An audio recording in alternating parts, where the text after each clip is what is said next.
Sí, no, ya estamos. Ok. Vamos entonces a iniciar la clase. Muy buenas noches con todos.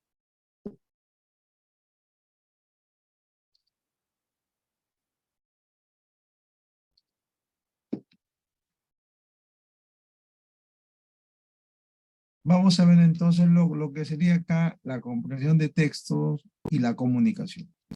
Nosotros decimos que todo texto es parte de lo que es un acto comunicativo, ¿no? La comunicación, o sea, es el centro de todas nuestras actividades.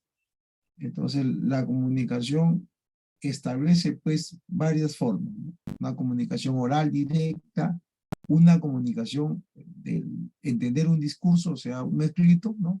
Lo que hacemos, ¿no? Entonces, cuando se habla de comunicación, entonces tenemos que entender los elementos que participan, un emisor y un receptor, ¿no? ¿Quién es el emisor? El autor del texto, ¿no? El que señala el texto puede ser una persona, puede ser extracto de algún, de alguna obra perdón, literaria, ¿no? Entonces, establezcamos que, pues, entonces, esa relación textual, donde uno tiene que tener la capacidad de poder interpretar adecuadamente el enunciado o información, mensaje de él.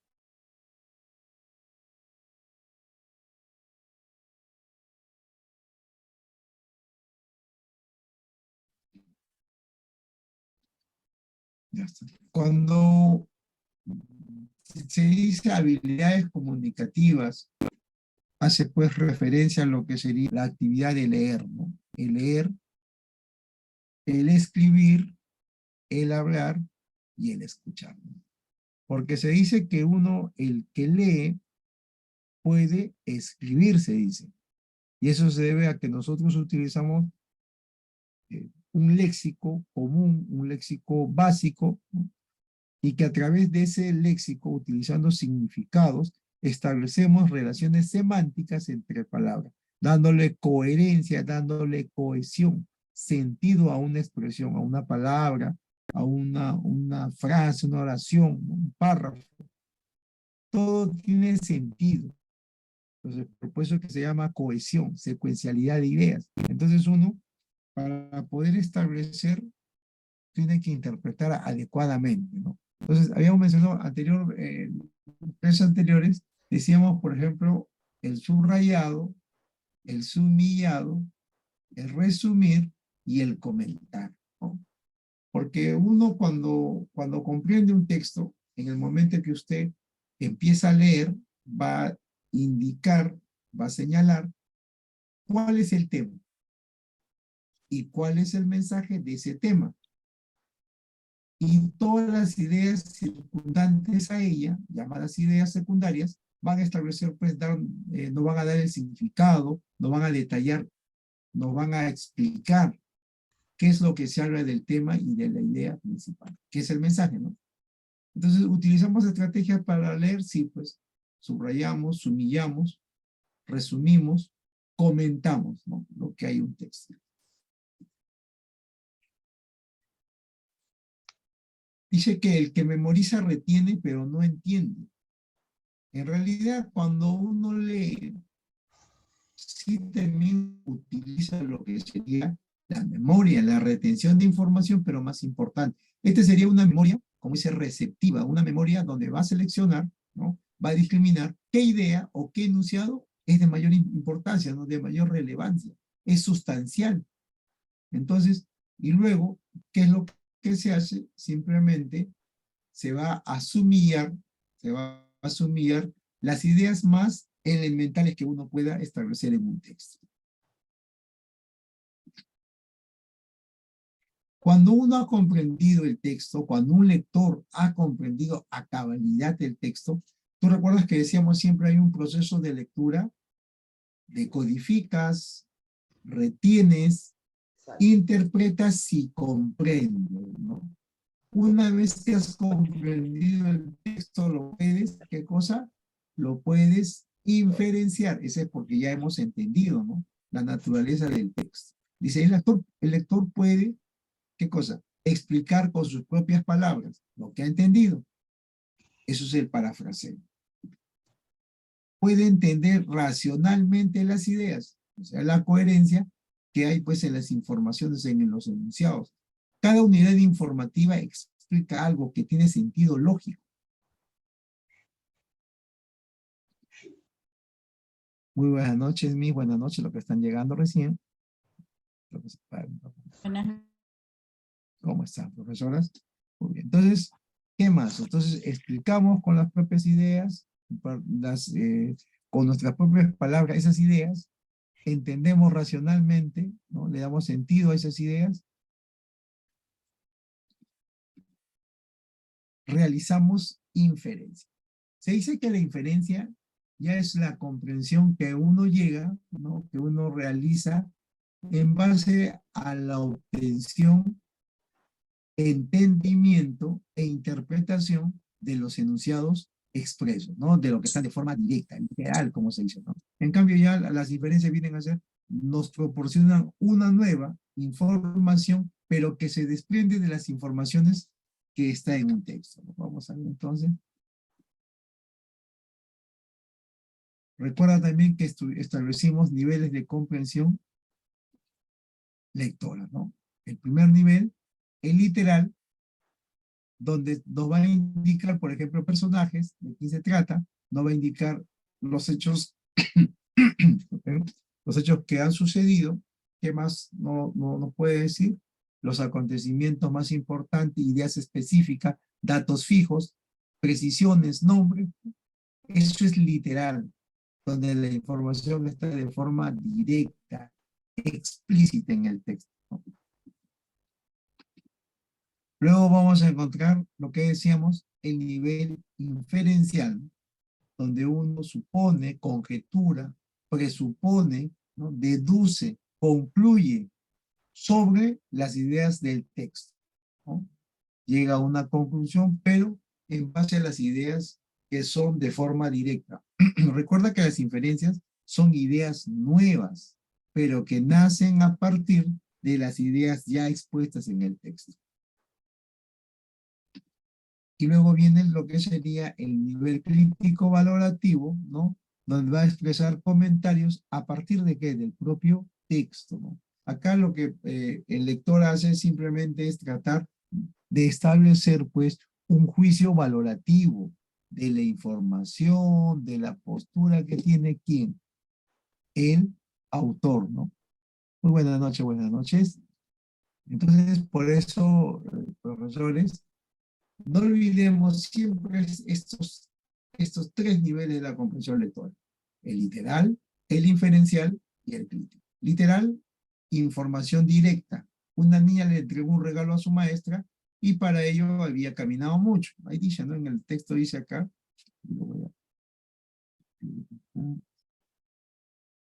Dice, ¿no? Una niña de África le dio a su maestra un regalo de cumpleaños. Era un hermoso caracol.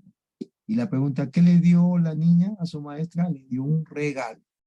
¿Qué más dice? Inferencial sería la deducción. ¿Y por qué le dio la niña regalo a la maestra? Porque la estimaba mucho. Esto ya es una inferencia, porque si la niña ha caminado mucho para darle un regalo, es porque debe querer mucho a la maestra, ¿no? Entonces, cuando dice la maestra, se conmovió profundamente, porque sabía que la niña había caminado muchos kilómetros para encontrar al caracol. No debiste saber si ha ido tan lejos solo para buscarme un regalo, dijo. La niña sonrió y contestó, maestra, la larga caminata es parte del regalo, dice, ¿no? Entonces, ¿qué entendemos ahí? El agradecimiento es una forma de mostrar aceptación ante una labor realizada. Estamos valorando esa situación, ese hecho. Entonces, profesores, miren, ¿eh? Tres niveles lo vamos a encontrar en todo el texto, ¿no? Entonces, esa es la manera como cuando uno lee va a poder interpretar adecuadamente cada información.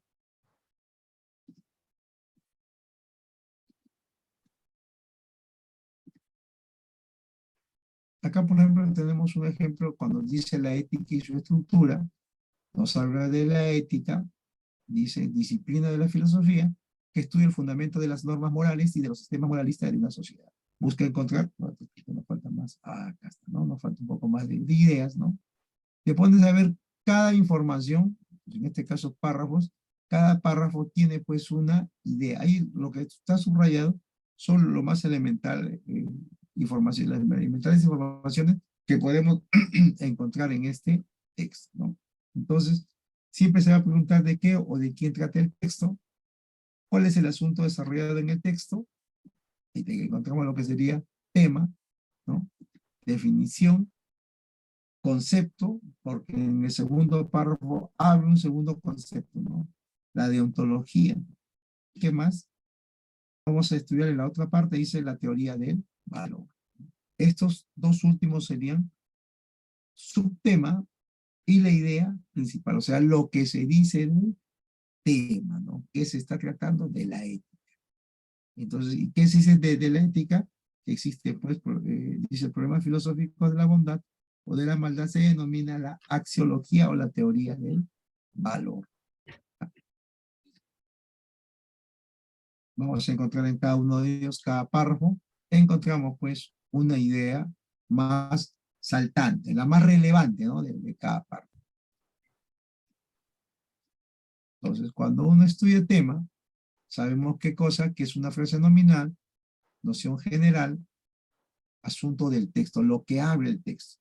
Idea, a partir de esta idea, nace pues toda la información textual porque hace referencia de ella. Y lo vamos a encontrar en todo el texto. Por ejemplo, el tema sería los efectos negativos del azúcar. Un tema cualquiera. Efectos negativos del azúcar. Es una frase nominal. En cambio, la idea principal, vamos a ver que es una oración extensa, porque incluso hay verbo, se origina de la noción general, claro, parte de ella, ¿no? ¿Y qué se habla en cuanto a lo que sería la idea principal? La idea principal es lo que se dice, lo que se detalla del tema. Por ejemplo, acá dice, si el azúcar dice los efectos negativos del azúcar, el mensaje sería, el azúcar influye de manera negativa en la salud. Efectos negativos del azúcar, ¿y cuál es el mensaje? Que influye de manera negativa, ¿no? En la salud, ¿no? Así es, la influencia negativa que tiene el azúcar. O sea, acá ya incluye tema e incluye lo que se dice del tema, que sería el término, ¿no? La Sí. palabra influye. Vamos a ver lo que sería la metodología para los Comprensión de textos. lectura. Entonces, Ah, vamos, pero este es lo que he pagado. Pero hay otro, ¿ah? Participante del curso de diseño y construye soluciones tecnológicas. Micrófono. su micrófono, ya está, por favor, ya, muchísimas gracias. Ya está, seguimos entonces. Miren, entonces, vamos a ver acá lo que se dio. Bueno, la metodología, uno le tiene que leer y dice la interrogante, identificar qué es lo que pide. Cuando uno empieza a establecer la comprensión también de lo que son las preguntas. Profesores, porque muchas veces comprendemos el texto, a veces nos damos el tiempo, la concentración para comprender el texto, pero ¿sabe dónde descuidamos? En las preguntas, descuidamos en las alternativas, porque una cosa es que hayas entendido el texto, pero a veces no comprendemos qué menciona la pregunta, o qué es lo que quieres, qué es lo que se pide en la pregunta, ¿no? Entonces, y en base a eso también tenemos que ver cuál sería la alternativa correcta en base a esa pregunta, ¿ya? Entonces hay que analizar las alternativas y realizar las marcaciones, ¿no? En lo que se fundamenta pues el texto. Ese es tema, idea principal, objetivo que se tiene, ¿no? Luego, después de leer el texto completo una sola vez, después de una prelectura que realizamos, la prelectura, luego sería la ubicación de la información según la interrogante. Esa sería la relectura, ¿no? Eso es cuando ya uno fundamenta toda pregunta alternativa que se elija, tiene que estar fundamentada en el propio texto. De esa manera, ya uno ubica, ¿no? La escritura textual, en todo caso, relaciona las ideas más saltantes, las más relevantes. Bueno, acá les comparto algún material en cuanto a lo que sería técnicas y estrategias de lectura, ¿no? comprensión lectora versus competencia lectora, ¿no? Relación de ellas, si es lo mismo, la capacidad que uno tiene. Muy bien, ahora sí hoy día sí vamos a trabajar material de examen. ¿Les parece? O sea, ¿qué significa? Que vamos a trabajar lo que en realidad es el examen en sí, ¿no? Porque voy a listo, entonces comparto, me dice sí, se comparte.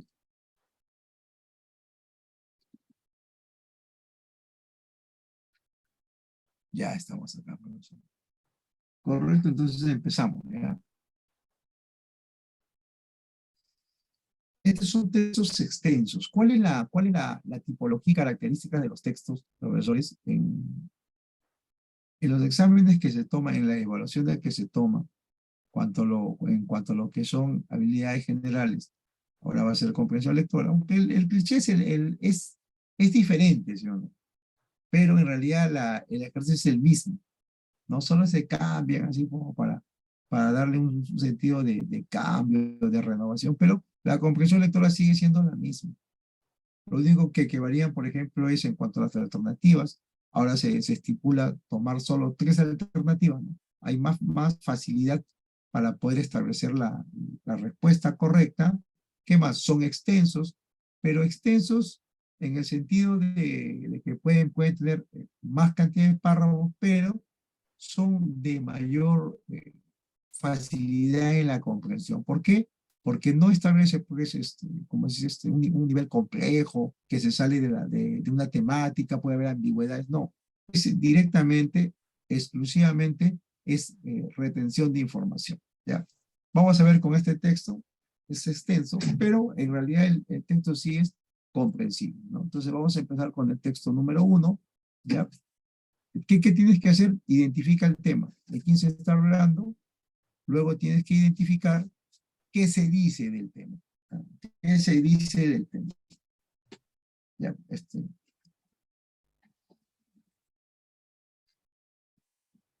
ya está. Entonces empezamos. Yo lo leo, ¿ya? Ustedes van marcando por párrafos y usen, ¿ah? Dice, la mujer se despertaba cuando todavía estaba oscuro, como si pudiera oír al sol llegando por detrás de los márgenes de la noche. Luego se sentaba al telar. Comenzaba el día con una hebra clara, era un trazo delicado del color de la luz que iba pasando entre los hilos extendidos, mientras afuera la claridad de la mañana dibujaba el horizonte. Durante la mañana la mujer tejía un largo tapiz que no acababa nunca. Ponía en la lanzadera gruesos hilos de algodón más cálidos y el sol se volvía demasiado fuerte y los pétalos se desvanecían en el jardín. La artesana elegía entonces rápidamente un hilo de plata que bordaba sobre el tejido con gruesos puntos. Al rato, una lluvia suave llegaba hasta la ventana a saludar. Miren, hasta acá nomás, profesores. Hasta acá nomás, miren, vamos a entonces. ¿De quién se está hablando en el texto? ¿Cuál es el tema? ¿Qué me dices? ¿Cuál sería el tema en este texto? ¿De quién se está hablando acá? Empezamos, ¿ya? Mira, dice, se está hablando de pueden usar su chat ahí, profesores, si usan su chat. Se está hablando de una mujer. Mira, acá se repite acá, mujer. ¿Qué más? Mujer. ¿Te das cuenta? ¿De qué se está hablando? De una mujer. ¿Y qué era esta mujer? ¿O qué hacía esta mujer? La mujer tejía. Muy bien. Era una Se artesana. sentaba en un telar, en una artesana. Miren así, ya tenemos una idea, ¿no? Miren, mujer, se levantaba temprano, se sentaba al telar, ahí dedujo que es artesana, ¿no? ¿Qué más dice? Era un trazo delicado de color. Dice que cuando comenzaba el día con una hebra clara, que ya nos induce, ¿no? ¿Qué más? Durante la mañana la mujer tejía un largo tapiz que no acababa nunca, dice, ¿no? Ponía en la lanzadera esos hilos de algodón más cálidos y el sol se volvía demasiado fuerte. O sea, si ponía hilos más cálidos, el sol era más fuerte, dice, ¿no? Miren, ¿eh? ¿Qué más dice? Y si los pétalos se desvanecían en el jardín, la artesana que hacía elegía entonces rápidamente un hilo de plata. O sea, hilo de plata, ¿para qué? bordaba sobre el tejido con gruesos puntos, dice, a rato, una lluvia suave. Entonces, acá como que asemeja, ¿no? Muy bien, profesora, muy bien. Entonces, como que asemeja entre lo que ella tejía con su medio ambiente, ¿no? Con su lado externo. Ya está, tenemos la idea. Miren, con esto ya tenemos una idea del texto. Empezamos entonces. Si durante muchos días el viento y el frío peleaban con las hojas y espantaban los pájaros, bastaba con que la joven tejiera con sus bellos hilos dorados para que el sol volviera a apaciguar a la naturaleza. De esa manera, la muchacha pasaba sus días cruzando la lanzadera de un lado para el otro y llevando los grandes peines del telar para adelante y para atrás. Cuando tenía hambre, tejía un lindo pescado, poniendo especial cuidado en las escamas. Y rápidamente el pescado estaba en la mesa, esperando que ella lo comiese. Si tenía sed, entremezclaba en el tapiz una lana suave del color de la leche y por la noche dormía tranquila después de pasar su hilo de la escribir, ¿no? Muy bien. Vamos. Pero tejiendo y tejiendo, ella misma trajo el tiempo en que se sintió sola y pensó que sería bueno tener un esposo. Tener un esposo, ¿no? Comenzó a entremezclar en el tapiz las lanas y los colores que le darían compañía. Poco a poco su deseo fue apareciendo, sombrero con plumas, rostro barbado, cuerpo armonioso, zapatos lustrados. Cuando estaba a punto de tramar el último hilo de la punta de los zapatos, el joven llegó a su puerta y se quitó el sombrero y fue entrando en su vida, dice, ¿no? Aquella noche, recostada sobre el hombro, la mujer pensó en los hijos que tendría para que su felicidad fuera mayor. Y fue feliz por algún tiempo. Si el hombre había pensado en tener hijos, pronto lo olvidó. Una vez que descubrió el poder del telar, acá se sabe, el telar tenía poder, ¿no? Solo pensó en todas las cosas que podía tener. Necesitamos una casa mejor, le dijo a su mujer. Y ella le pareció justo, porque ahora eran dos. Él exigió que escogiera las más bellas lanas, color ladrillo y los verdes para las puertas y las ventanas. Y prisa para que la casa estuviera lista lo antes posible. Pero una vez que la casa estuvo terminada, no le pareció suficiente. ¿Por qué tener una casa si podemos tener un palacio? Preguntó. Ordenó inmediatamente que fuera de piedra con terminaciones de plata. Día tras día trabajó la mujer tejiendo techos y puertas, patios y escaleras, y salones y pozos. Afuera caía la nieve, pero ella no tenía tiempo para llamar al sol. Cuando llegaba la noche, ella no tenía tiempo para rematar el día. Tejía y entristecía mientras los peines batían sin parar al ritmo de la lanzadera. Finalmente, el palacio quedó listo. Quedó listo. Entre tantos ambientes, el esposo escogió para ella y su telar el cuarto más alto en la torre más alta. Es para que nadie sepa lo del tapiz, dijo. Y antes de retirarse, le advirtió, faltan los establos y no olvides los caballos. La mujer tejía sin descanso los caprichos de su esposo, llenando el palacio de lujos, los colores, los cofres de monedas, las salas de criado. Y tejiendo, ella misma trajo el tiempo en que le pareció que su tristeza era más grande que el palacio. O sea, ella estaba triste, ¿no? Ya estaba triste. Entonces, con riquezas y todo, por primera vez pensó que sería bueno estar sola nuevamente. Solo esperó a que llegara el anochecer, se levantó mientras su esposo dormía, soñando con nuevas exigencias, descalza para no hacer ruido, subió la larga escalera de la torre y se sentó al telar. Tomó la lanzadera al revés y pasando velozmente de un lado para otro, comenzó a destejer su telar. Destejió los caballos, los carruajes, los establos, los jardines, los criados y al palacio con todas sus maravillas. Y nuevamente se vio en su pequeña casa y sonrió mirando el jardín a través de la ventana. La noche estaba terminando cuando el esposo se despertó exaltado extrañado por la dureza de la cama.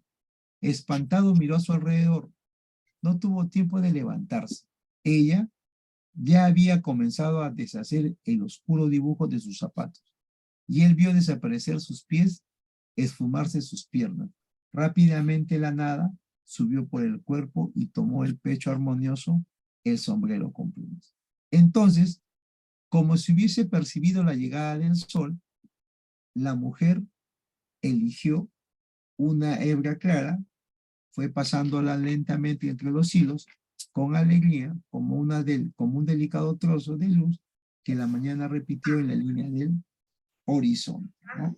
¿Cómo se relacionan diferentes sistemas del cuerpo humano para realizar una función vital dada? Sí. A ver, miren, se les pasó el audio por ahí, a ver.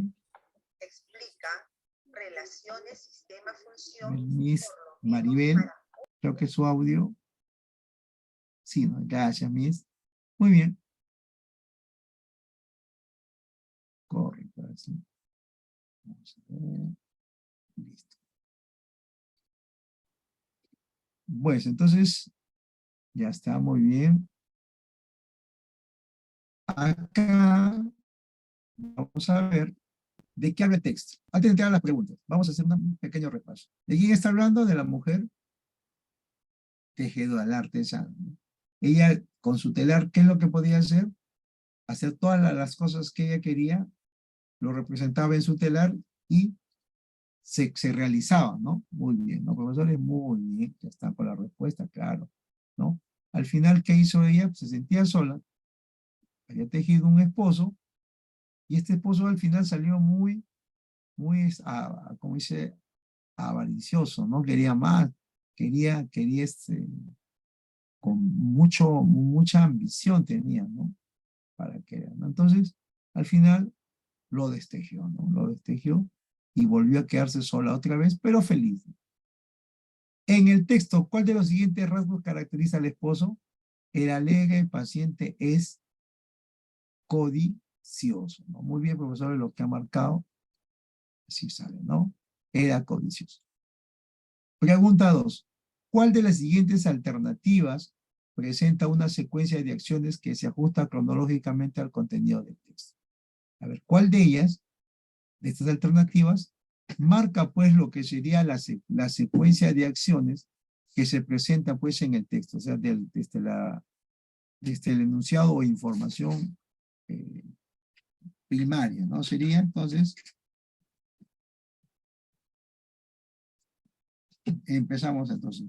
A ver, ¿qué alternativa? Ay, muy bien, la misma María. A ver, ¿qué más quise profesor usted? A ver, ¿qué comenta? ¿Cuál sería? ¿No? ¿Con cuál empezó la historia?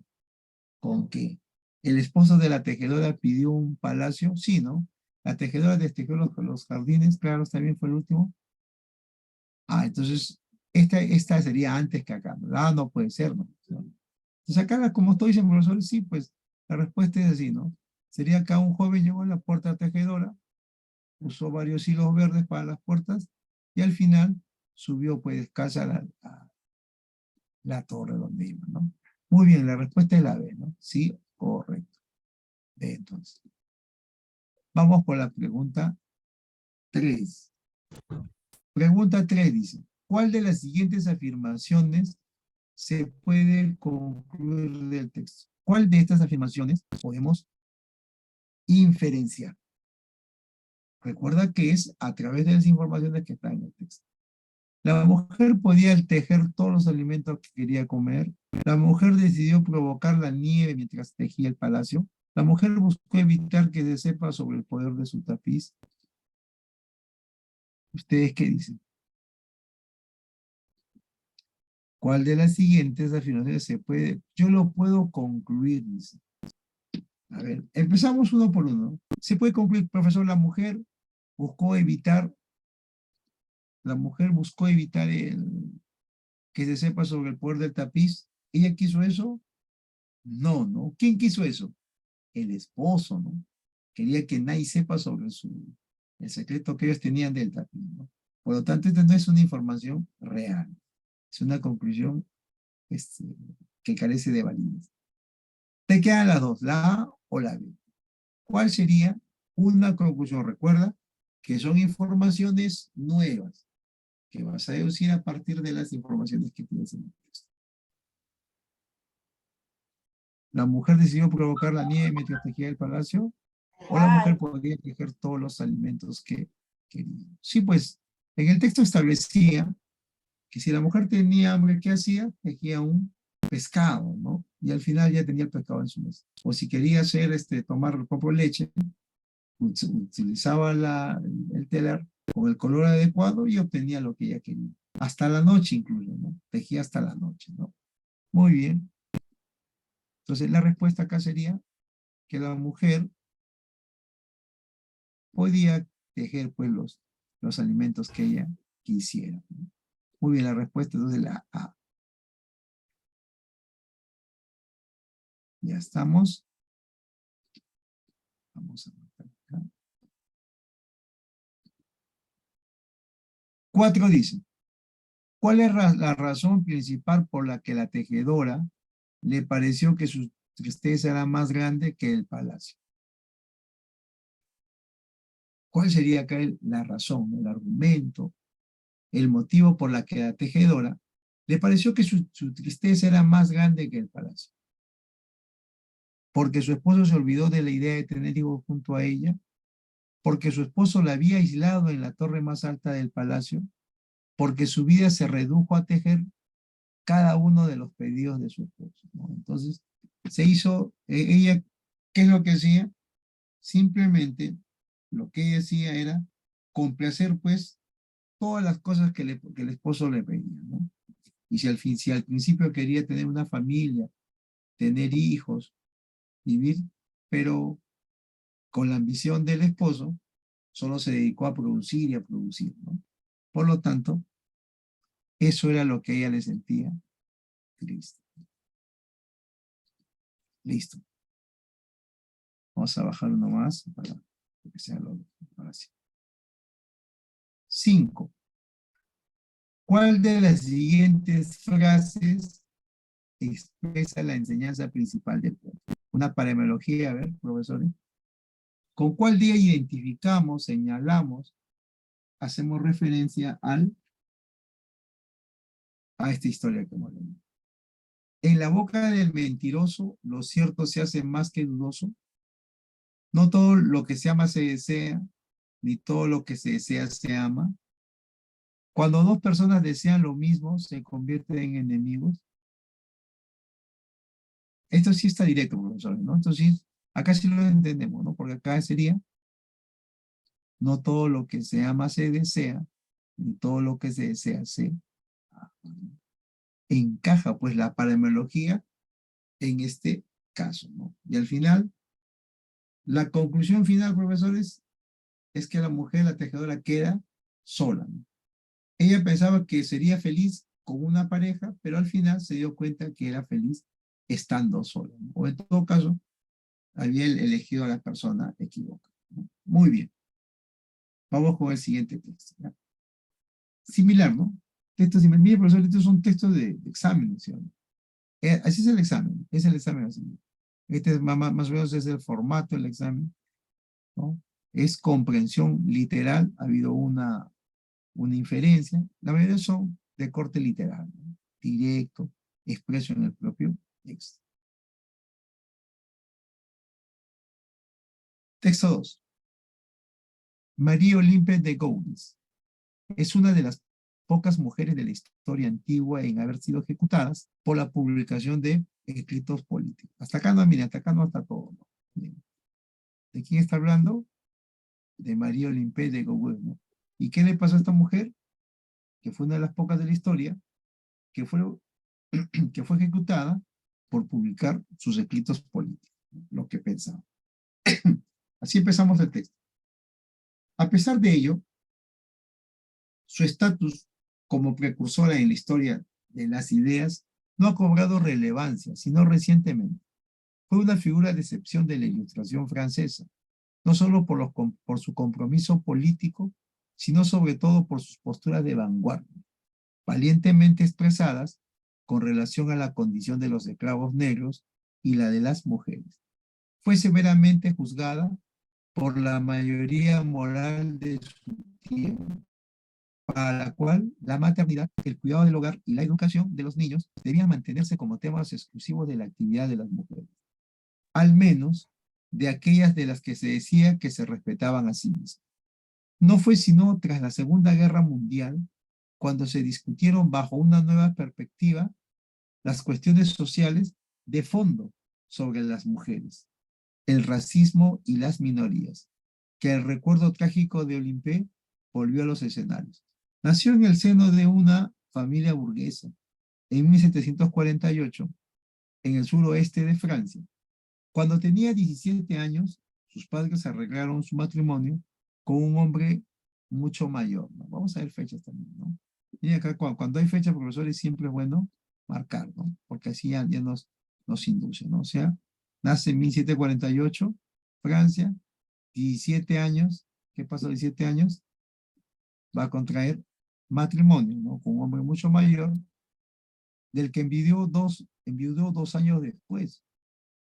Nunca volvió a casarse, por el contrario, la experiencia de un matrimonio forzado hizo nacer en ella un deseo de determinación e independencia. En 1770 se mudó a París, en donde frecuentó salones literarios y conoció a los intelectuales de la Ilustración.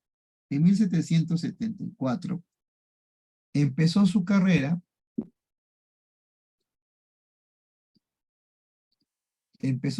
literaria, centrada en el teatro. Su pieza más conocida, Zamora y Mirza, o El naufragio feliz, en la que buscó llamar la atención sobre las injusticias de la esclavitud. Fue inscrita en el repertorio de la comedia de Francés, la tropa de teatro oficial del Estado francés, en 1785, ¿no? El éxito inicial de la pieza se empañó rápidamente, sin embargo, cuando se comprendió que el drama hacía una crítica velada de la trata de personas. La comedia dependía económicamente de la corte de Versalles, en la que muchos nobles se enriquecían con la trata de esclavos en las colonias francesas. La pieza fue dejada de lado y de Gaugues cometió el error de manifestar cuidadosamente su decepción al respecto. Recibió una carta oficial del Estado en la que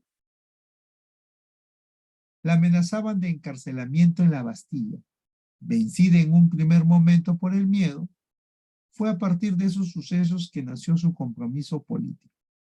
De 1785 hasta su muerte, 8 años después, publicó incansablemente sobre todos los temas que consideró importantes, ¿no?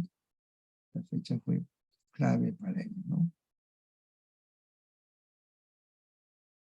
Cuando sobrevino la Revolución Francesa en 1789, Olympe había redoblado su actividad militante, multiplicando la producción de panfletos en los que exigía la igualdad de derechos para todos los ciudadanos, independientemente de su sexo, color o piel o ingresos.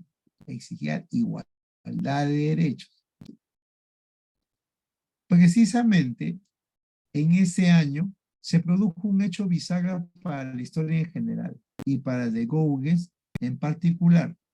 La Asamblea Constituyente aprobó la Declaración de los Derechos Humanos y del Ciudadano, texto fundamental de la Revolución Francesa, cuyos principios, incluyendo la libertad de opinión y el derecho al sufragio, aún forman parte de los gobiernos democráticos contemporáneos. El alcance del documento era relativo, sin embargo, pues en los años de la Revolución solo eran considerados ciudadanos con derecho a voto los varones de más de 25 años que pagaran una contribución directa igual o superior al valor de 3 jornales.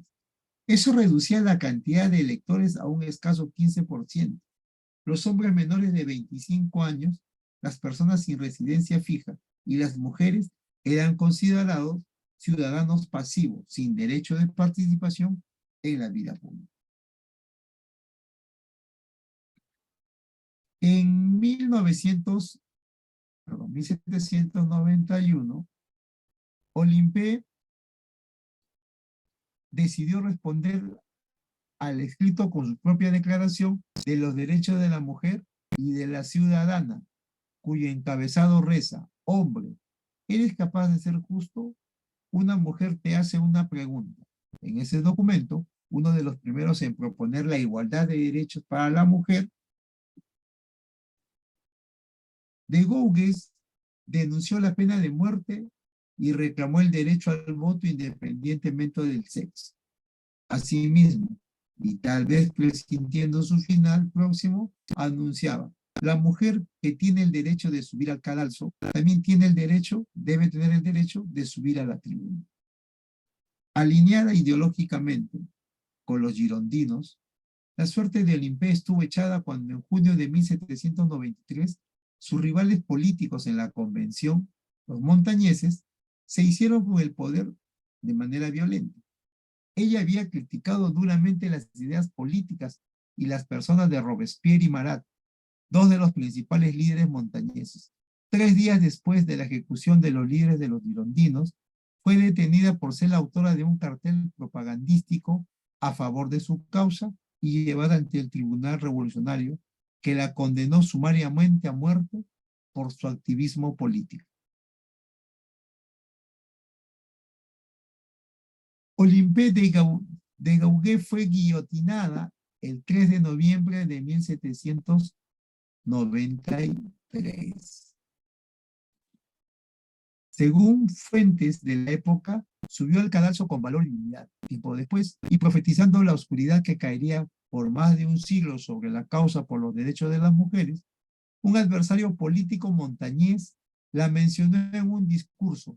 Recuerden a esa mujer hombre, la descarada Olimpé de Gauguin, quien quiso politiquear y cometió crímenes. Todos esos seres inmorales han sido eliminados bajo el hierro vengador de las leyes.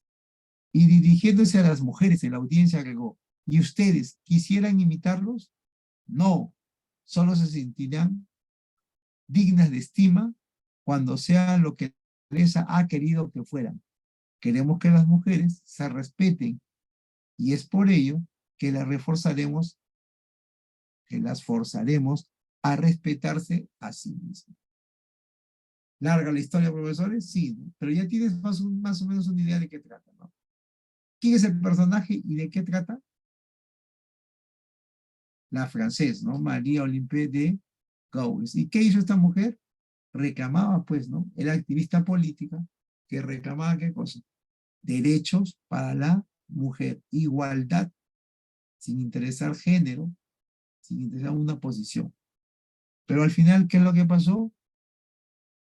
Fue, pues, ajusticiada por los montañeses, grupos de poder que en ese entonces estaban en Vilo, ¿no? En Francia. Muy bien, profesores. Ahora sí, igual como la anterior vez. La pregunta es, según el texto, ¿qué, qué evento fue clave para el nacimiento del compromiso político del imperio? ¿Con qué hecho nace su compromiso político? A ver, profesores, ¿qué dicen ustedes? ¿Con qué hecho nace su actividad política? Para que pueda María de Gauguin estar como ese, ser una activista, ¿no? ¿Cuál sería tu respuesta? La exclusión de su pieza teatral, la aprobación de la Declaración de los Derechos del Hombre, la experiencia de un matrimonio forzado con un hombre mucho mayor que ella, fue clave, dice, para el nacimiento del compromiso político de ella, cuando ella decide tomar, pues, lo que sería ser protestante, en este caso, de los derechos a favor de la mujer, ¿no? ¿Cuándo decide? ¿Cuándo empieza? Vamos a ver. A partir de la experiencia del matrimonio, profesores, ¿Ya que ella se sé? vuelve así. No, no. ¿Será o no? Miren, ¿ah? Clave del nacimiento del compromiso político. Lo tenemos subrayado. Vamos a ver. A ver, mira.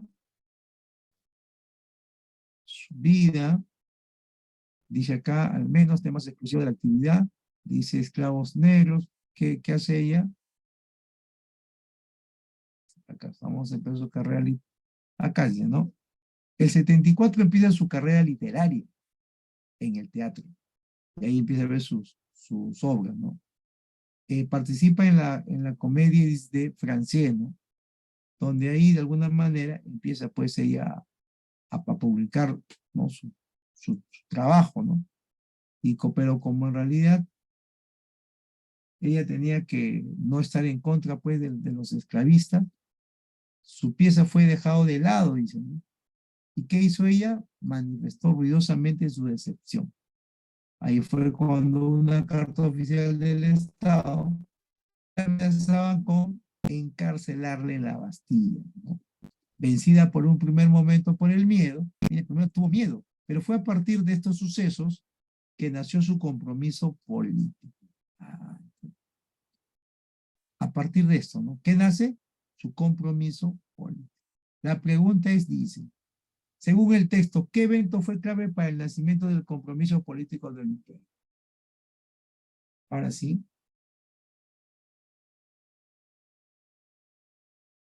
¿qué me dices? Vamos, profesores, a ver, vamos a ver si hemos comprendido el texto. La Empezamos entonces a ver qué dicen los demás profesores. Dice la mira A. Hay profesores, ¿qué dicen los demás colegas? Vamos, profesores, dame tu respuesta. ¿Qué es lo que has entendido? Vamos a ver.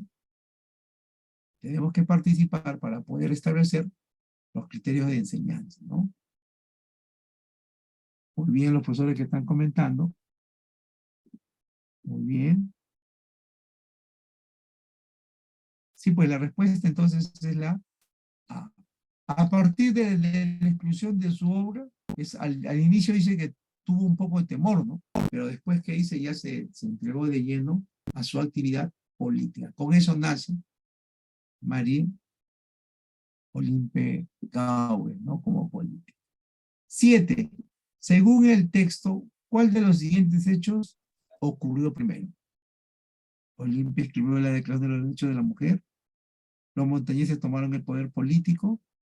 Olimpia fue amenazada con ser encarcelada en la Bastilla. ¿Cuál sería? Acá tu respuesta. ¿Cuál es el primer hecho? Declara los derechos humanos de la mujer, de la ciudadanía. ¿Será eso?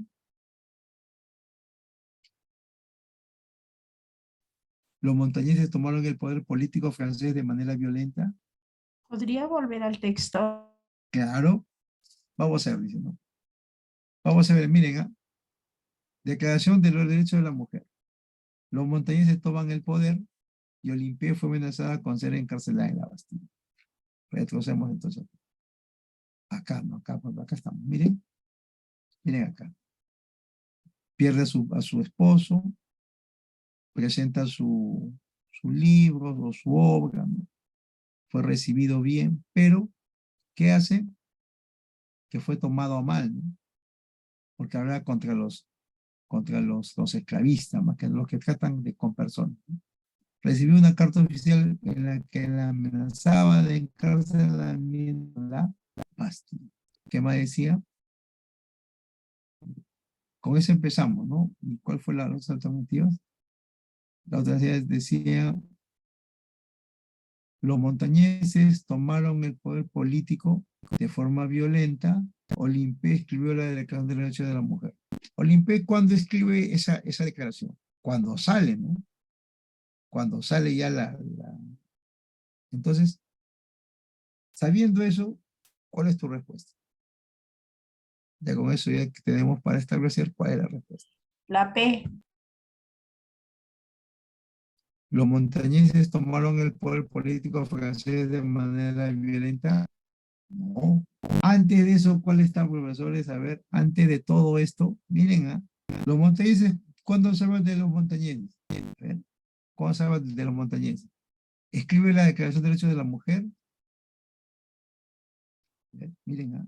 ¿Dónde están los montañeses? A partir de acá, se empieza a hablar de los montañeses. A partir de acá, miren. partir de acá. O sea, mucho después de qué? De lo que ella había sido amenazada de encarcelamiento.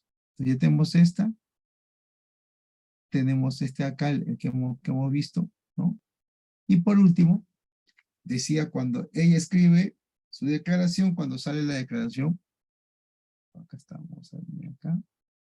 Miren, Olimpé decidió responder al escrito con su propia declaración de la derecha de la mujer y de la ciudadanía. Está uno acá, otro acá. Entonces, por lo tanto, esta sería la idea primera, ¿no? Entonces, ¿tu respuesta, profesor, cuál sería? La profesora. La, profesor. No. La respuesta sería la La C. D. Vamos a ver si vamos a hacerlo comprensible. Ya, vamos. Miren, empieza el texto. Olimpé de Gaulle, ¿no? ¿Qué más?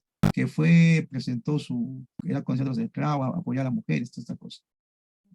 ¿Qué más dice? Nace en Francia, 17 años se casa, enviuda a los 2 años, se muda a París, donde frecuentaba salones literarios. El 74 empezó su carrera literaria, ¿no? Con sus obras. Pero, ¿qué es lo que pasó? Porque lo presentó en un lugar donde estaba financiado por la corte de Versalles económicamente, ¿no? Por eso que, de alguna manera, después de que retiran su pieza teatral, su obra, ¿no? Dice la pieza fue dejada de lado y Gómez cometió el error de manifestarse ruidosamente, ¿no? Entonces, fue así que recibe la carta oficial del Estado que la amenazaban de encarcelamiento en la Bastilla. Lo que dice el texto, ¿no? Lo que dice el texto. ¿Ves? Entonces, esta sería la primera, ¿no? Y después viene la declaración que hace ella, ¿no? Y al final todo lo que le ocurre. La C, entonces. 8 dice, en el último párrafo, el autor, miren, en el último párrafo, el autor cita un comentario de un adversario político, ¿no? Ahí, ¿te acuerdas que menciona un montañés? Le habla a las personas y le pregunta a las mujeres, ¿quieren ser como ella? Sí, como ella, ¿no? Decía, ¿no? Que lo tomaban como mal, ¿no? Dice, en el último párrafo del texto, el autor cita un comentario de un adversario político del imperio. ¿Cuál es la finalidad principal del autor cuando cita este comentario? ¿Por qué cita el comentario? ¿No? Ese último que menciona.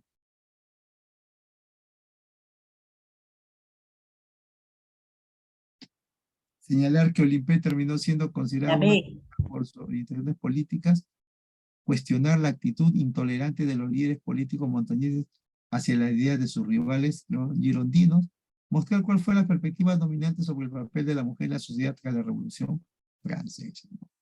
Entonces acá, a ver, la mi dice la B, vamos a ver qué dicen los demás profesores, a ver, ¿estará bien? ¿Será así?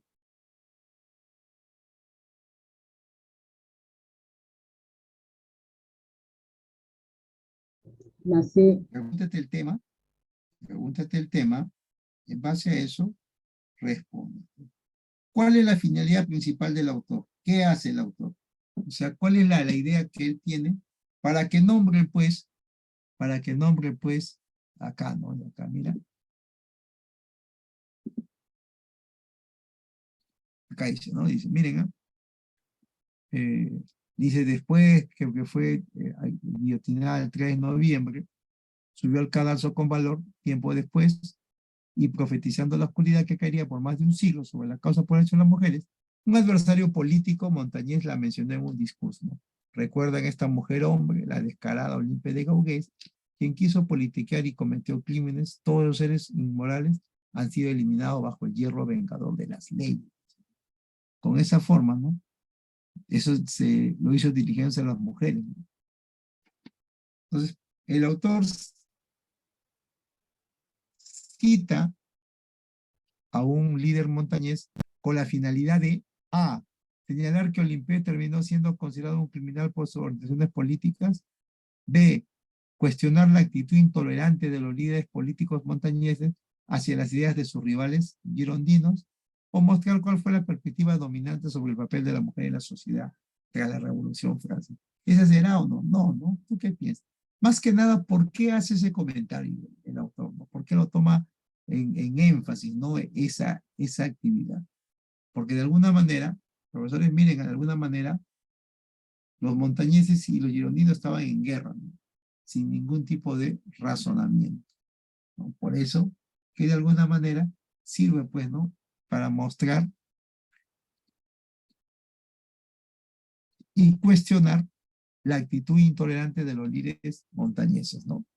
Hacia sus rivales, ¿ya? La B, como creo que algunos. Seguimos en la... ¿En qué año Olimpé comenzó su carrera literaria como autora de piezas de teatro? ¿Cuándo empezó a escribir? ¿Te acuerdas en qué año, no? ¿Lo habíamos marcado? Vamos a ver qué dice la misma. Vamos a ver. Acá vamos miren, profesores, miren, ustedes han marcado la fecha, ¿no? ¿Qué dice acá? Eso nos piden, creo que, ¿no? ¿Qué dice? Ya ve, entonces, literal, La bebé. ¿no?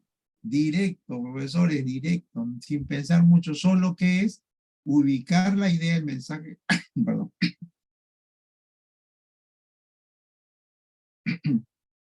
la información que se pide, ¿no? Así es.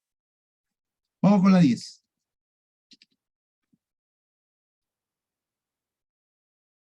Según el texto, ¿cuál de los siguientes hechos causó la detención del imperio? ¿Cuál de estos hechos causó la detención del imperio? ¿Te acuerdas que fue a reclamar?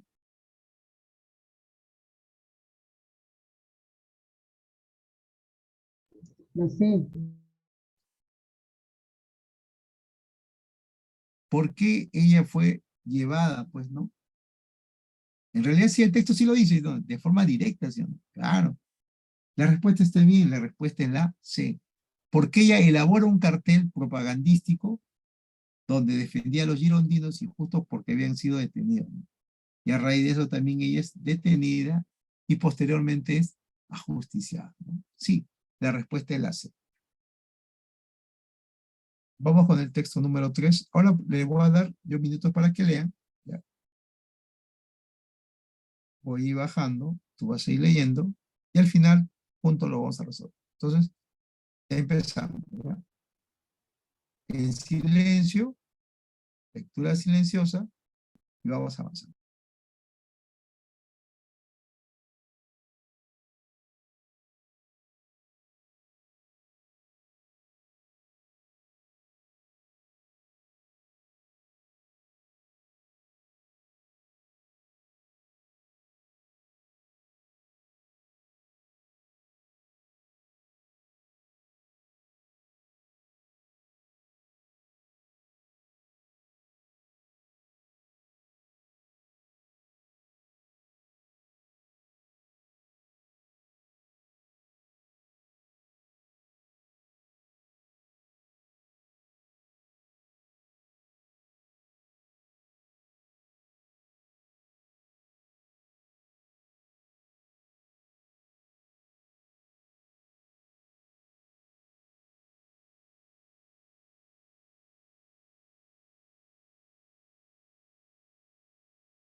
Miren, profesores, hasta acá nomás, miren. Hasta acá no, si te pones a ver, ya debes tener una idea de lo que habla el texto, ¿no? Que existe una industria azucarera, ¿no? ¿Qué es lo que hacen ellos? Que simplemente financian o pagan, pues, a los científicos, hombres de ciencia, para que, de alguna manera, no señalen, ¿no? No muestren el poder de daño que pueden causar al ser humano, ¿no? Entonces, incluso, en los últimos cinco décadas de estudio sobre la relación entre nutrición y enfermedades cardíacas. O sea, prácticamente ellos falsean la información, ¿no? Por décadas, falsean la información, pero con un fin económico, ¿no? Ellos no se perjudican. Entonces, dice incluso, existe un grupo comercial, ¿no? Como Asociación Azucarera, dice que ha pagado hasta 3 investigadores de Harvard, equivalentes a $50.000 en 1967. ¿Para qué? Para que le den, pues, como se dice, someramente, hagan un informe sobre el azúcar y no lo relacionen con algún tipo de enfermedad que pueda padecer cualquier persona, ¿no? Entonces, empiezan a hacer ese tipo de actividad y de alguna manera, dice, minimizan el vínculo entre azúcar y las afecciones del corazón, ¿no?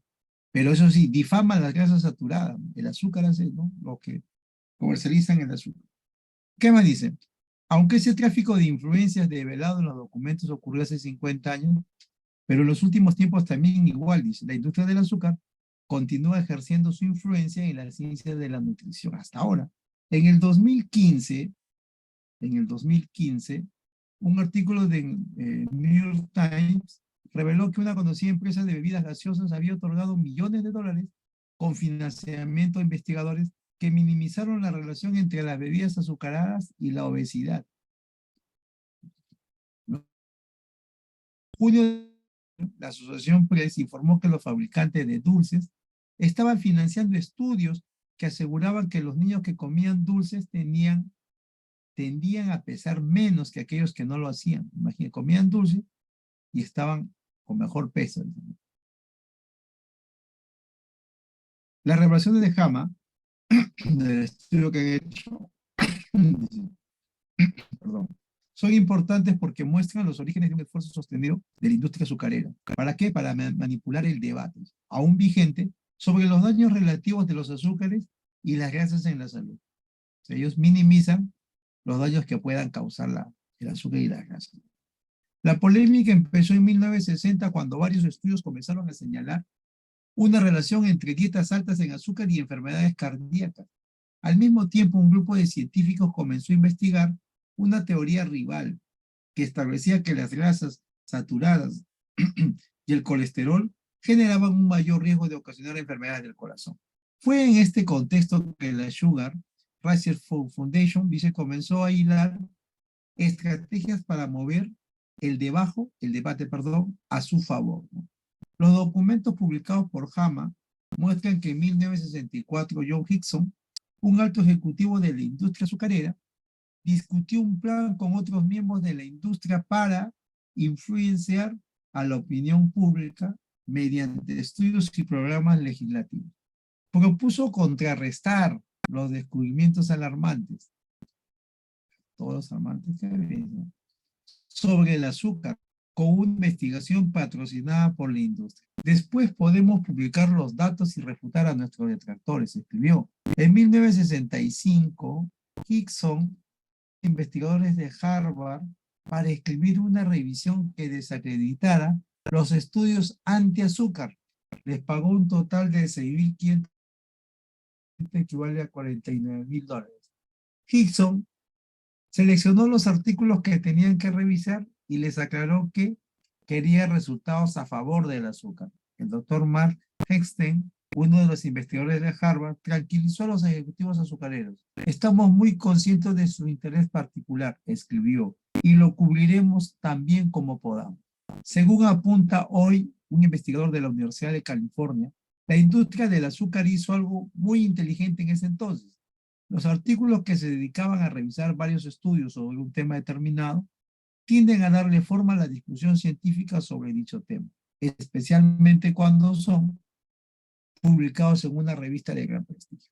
De hecho, el artículo financiado por la Sugar Research Foundation pudo haber jugado un rol importante como insumo en las políticas de salud posteriores, ¿no? Tampoco pudo haber sido casualidad que en 1978 el doctor Hexten se convirtiera en el director de nutrición del Departamento de Agricultura de los Estados Unidos, donde ayudó a esbozar las normas alimentarias oficiales de este país. Durante varias décadas, los médicos animaron a la gente a reducir su ingesta de grasas, lo que ocasionó que muchos consumieran alimentos bajos en grasas, pero con alto contenido de azúcar.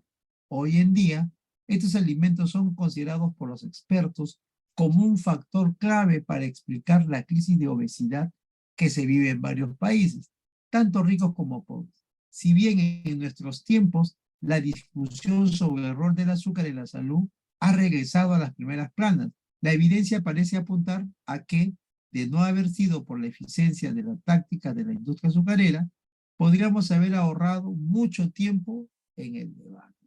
Entonces, acá hemos entendido, profesores, que la industria azucarera sabe lo dañino que es el azúcar, pero ellos han promovido estudios, han promovido publicaciones de parte de Harvard, donde minimizaban esos daños, ¿no?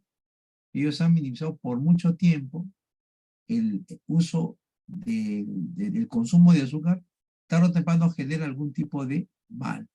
Y eso es lo que está demostrando la lectura, ¿ya? Entonces, ahora vamos por la pregunta directa. Vamos por la pregunta. Dice, entre los siguientes hechos presentados en el texto, ¿cuál ocurrió primero? A ver, profesores, utilicemos la memoria receptiva. ¿Cuál fue primero? Doctor Mack llegó a convertirse en director de nutrición. John Hison y sus colegas discutieron un plan con los objetivos de reaccionar la opinión pública sobre los efectos que tiene el azúcar, o la prensa informó que algunas empresas financiaban estudios que aseguraban que los niños que consumían dulce tendían a pesar menos. Entonces acá tu respuesta sería, más que nada, pero vamos a ver, profesores, ¿qué mencionan ustedes? Muy bien, profesores, han entendido el texto, ¿no? Ya, muy bien, me da gusto. Claro, lo primero que hablan es sobre John, pues un plan para el objetivo de redireccionar, ¿no? Redireccionar la opinión que se tiene sobre el consumo del azúcar, ¿no? Eso es una gran verdad, ¿no? Por las industrias, por décadas, ¿no? Por décadas han hecho creer lo ventajoso que es para cuando en realidad es malo, ¿no? 12. ¿Cuál es el tema central del texto? ¿De qué se está hablando? De ese directo, ¿de qué está hablando? Los efectos negativos en la salud, el debate científico sobre Estados Unidos, la manipulación de información sobre los efectos del azúcar. ¿Qué decía el texto? ¿Te acuerdas? ¿Qué decía que mencionaba? La profesora. A ver, ¿qué dice usted? ¿Solo los efectos negativos del azúcar en la salud? ¿Eso es lo que informa? No, más que nada, ¿qué es lo que ellos querían? ¿Por qué financian a los científicos entonces? ¿Para decir los efectos negativos? No, ¿no? Para el debate científico sobre la industria alimentaria en Estados Unidos, ¿solo eso? A ver, profesores, ¿qué piensan ustedes? ¿O está hablando sobre la manipulación de la información sobre los efectos del azúcar? La letra Claro, muy bien, profesor. La respuesta entonces sería la letra C, ¿no? Lo que se manipula, ¿no? La información. ¿Cuál es el objetivo? Ocultar, ¿no? Ocultar lo dañino que puede hacer el consumo de azúcar, los efectos que esta tiene, ¿no? Muy bien, vamos por la 13. En el último párrafo se presenta la siguiente cita. Estamos muy conscientes de su interés particular. Vamos a ver, ¿no? Acá dice. Vamos a ver la cita que está acá. Dice, donde ayudó a esbozar las normas, dice, último párrafo, este que está acá. Se apunta al investigador de la Universidad de California, hizo algo muy inteligente en ese entonces, los artículos que se dedicaban a revisar varios estudios sobre un tema determinado, tienden pues, ¿no? Especialmente cuando son publicados en una revista de prestigio. Este artículo financiado jugó un rol importante como, dice, como insumo en las políticas de salud, ¿no? Se convirtió en director, y eso que el que estaba a cargo de eso se convierte pues director del Departamento de Agricultura de los Estados Unidos, ¿no? Donde ayuda a esbozar esas normas alimentarias.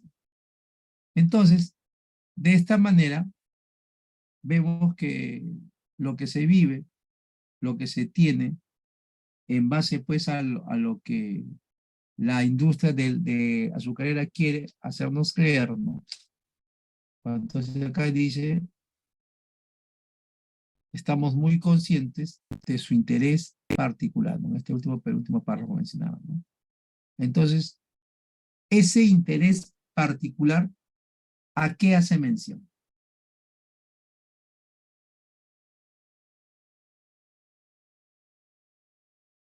¿A qué estará haciendo mención?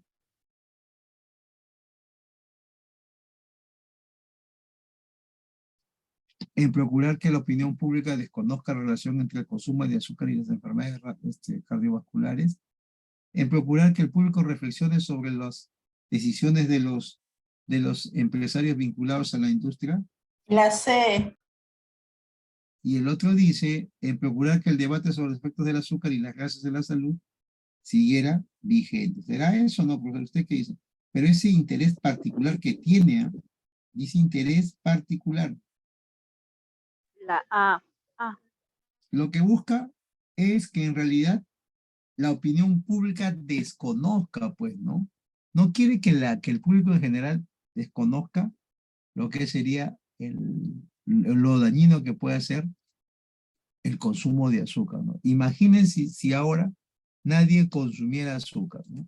Imagínense ahora, profesores, nadie consume azúcar, ¿cuánta cantidad de azúcar que no se vendería? Y los que fabrican, que producen, todas estas cosas, ¿qué pasaría con ellos? ¿No? Entonces, tienen que invertir, ¿no? Así, no es a nivel solo nuestro, sino a nivel internacional, ¿no? Para que sea apto a su consumo. 14. ¿Cuál de las siguientes afirmaciones se puede concluir a partir de la información del texto? En base a lo que hemos leído, profesores, una inferencia, vamos. Dígase algo, ¿no? La C.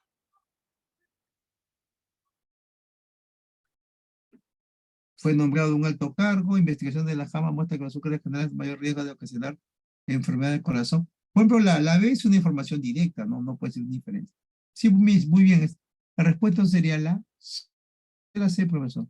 Porque los estudios financiados por la asociación fueron publicados. De hecho, ¿cómo se puede avalar su trabajo? Tiene que ser necesariamente publicado en una revista que influencia la opinión pública. Necesariamente tiene que ser así. Muy bien, la respuesta es la C. 15 dice, en el texto, el autor afirma que la industria azucarera continúa ejerciendo hoy en día su influencia en la nutrición. Ya está. Su influencia en la nutrición, y menciona algunos hechos de esta afirmación. ¿Cuál de estos siguientes enunciados es uno de esos hechos que, de alguna manera, está afirmando, ¿no?, la influencia de la ciencia en la nutrición? John Hickson propuso contrarrestar los descubrimientos alarmantes sobre el azúcar con una investigación patrocinada por la industria. Los fabricantes de dulces financiaron estudios que aseguraban que los niños que comían dulce tendían a pesar menos que aquellos que no lo hacían. Un grupo de científicos investiga teorías en la cual la grasa saturada genera un mayor riesgo que el azúcar de ocasionar enfermedades. ¿Qué podemos nosotros en el sentido, ¿no?, afirmar sobre lo que vemos sobre la industria azucarera? De acuerdo a lo que hemos leído. Ese del último, ¿cómo lo ves? Eso que dice un grupo de científicos. La C. ¿Será o no? A ver, ¿qué dices tú? Porque menciona que se afirma en el texto, ¿eh? La B. Miren, directamente acá, ¿de qué se habla el texto? de lo que sería el uso, el esconder, ¿no? Esconder lo que sería ocultar lo dañino que es el azúcar, ¿sí o no? Eso habla el texto. Entonces, cuando se dice en cuanto ejerce, ¿no? Su influencia en la ciencia de la nutrición, entonces, ¿qué está haciendo? Influenciando en la nutrición. Por lo tanto, habla de la alimentación. O sea, está influenciando. Entonces, ¿cuál de estos casos es un hecho de eso? Sería la B. ¿Por qué la B? Porque acá manifiesta que los fabricantes de dulces, ¿qué están haciendo? Lo mismo que hicieron acá, ¿no? Influenciaron a través de estudios que aseguraban que los niños que comían dulce pesaban menos de aquellos que no lo hacían. Y es todo lo contrario, ¿no? Porque el comer exceso de dulce a un niño le va a generar, según lo que establecen los partes médicos, obesidad. Esa sería la respuesta. La 15, la B. Vamos por el texto 4. Después de algunos años de práctica en la clínica de animales pequeños, se fue desarrollando en mí una creciente inquietud con respecto a la eutanasia de los animales domésticos, comúnmente conocidos como mascotas. Ante todo debemos aclarar que la palabra eutanasia etimológicamente significa buena muerte o buen morir, y que algunos diccionarios la definen como muerte sin sufrimiento. No obstante, el que la practica rara vez se detiene a pensar si está provocando algún tipo de sufrimiento en el animal o si el procedimiento escogido es la mejor forma de morir. Por ejemplo, para quitar la vida, dice, para quitar la vida a diversos animales domésticos, se ha difundido el uso de relajantes musculares, que matan por asfixia, paralizando los pulmones y el corazón. Dejando de lado estos casos extremos de abierto desprecio por la vida de estos animales.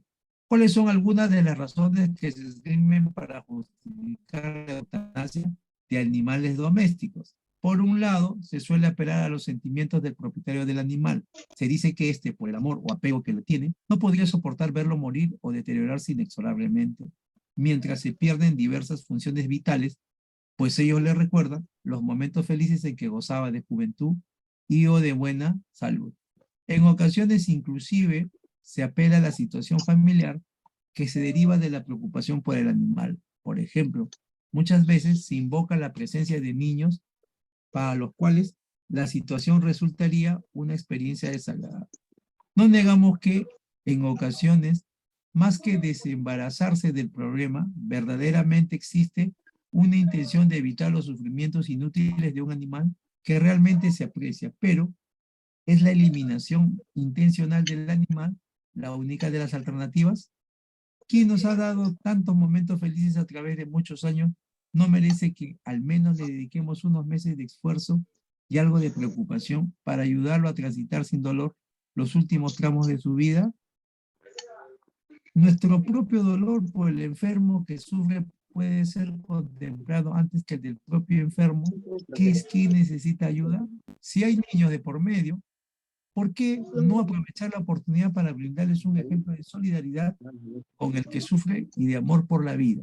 Y así también prepararlos para acompañar la muerte de un ser humano en vez de apresurar su partida en todos los pobres argumentos presentados para justificar. A ver, vamos a ver ese ratito, a ver, ya está. Dice entonces acá, en todos los pobres argumentos presentados para justificar la eutanasia de las mascotas, se vulnera un principio ético fundamental, el respeto por la vida, más aún la de un ser indefenso que no se halla en la plenitud de sus facultades, que depende de nosotros y que no va a decidir sobre su muerte, a diferencia de algunos casos de eutanasia humana. Además, en relación con estas justificaciones, sería bueno pensar si detrás de ese ahorrarle sufrimientos al animal no se oculta la intención de desembarazarse de una carga económica, social y emocional, lo cual, por tratarse de la de un ser de otra especie, se suele hacer con menor remordimiento y consideración que la de un semejante. Por los motivos expuestos, rechazamos la eliminación de la vida como procedimiento eutanásico de un animal doméstico y proponemos más bien la atención del animal enfermo o envejecido hasta sus últimos días como la auténtica forma de eutanasia, aquella basada en el buen morir, aquella que acompaña el sufrimiento del animal, buscando aminorarlo desde luego, aquel ser vivo que necesita de nosotros y merece una partida. ¿Te das cuenta cuál es la historia? Ese es un texto argumentativo, ¿no? ¿Sí o no? ¿Cuál es el tema? ¿De qué se está hablando? De la eutanasia de los animales domésticos, ¿no? Dejarlos morir, llevarlos para que puedan morir así como se, tratando uno de generarla, adelantar. Otro, el autor que dice no, que son seres humanos, perdón, son seres vivos que también así igual que nosotros, tienen sentimiento, ¿no? Un sentimiento tratando de cuidar, en vez de llevarlos a que mueran de esa manera directa, tratarlos, verlos en las ocasiones que estén enfermos o por la edad que tengan, ¿no? La eutanasia, o sea, sería bueno, dice, no tratar de culminar así la existencia de nuestras mascotas, ¿no? Muy bien. ¿Cuál es la tesis del texto? ¿De qué se está hablando en el texto? A ver, profesores, ¿qué me dice? ¿Cuál es la tesis del texto? ¿De qué se está hablando? Nos pone, los animales domésticos merecen ser tratados como seres humanos. Dice, resultan inaceptables las razones siempre egoístas que expone, en este caso, los defensores de la eutanasia animal. En vez de eliminar a un animal doméstico, la auténtica forma de eutanasia animal debe consistir en el cuidado de dicho ser hasta sus últimos días. Y el último dice, al decidir la eutanasia de un animal doméstico enfermo o envejecido, su propietario vulnera el principio del derecho a la vida de alguien que no puede defenderse, ¿no? Entonces, la pregunta es, dice, ¿cuál es la tesis o la postura del autor? ¿Qué es lo que habla? Tu respuesta sería, solo eso nada más, profesores, decidir la eutanasia de un animal doméstico enfermo o envejecido, su propietario lo estaría vulnerando. Miren, lo que el texto menciona, miren, acá, esta última parte, acá dice, ¿no?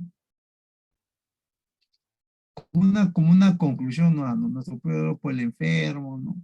Hasta acá llega. En todos los pobres argumentos presentados para justificar la eutanasia, dice la autora, el autor dice, ante todos esos argumentos que son pobres, presentados para justificar la eutanasia de las mascotas, se vulnera un principio ético fundamental, ¿no? El respeto por la vida, y está lo que menciona el texto de, ¿no?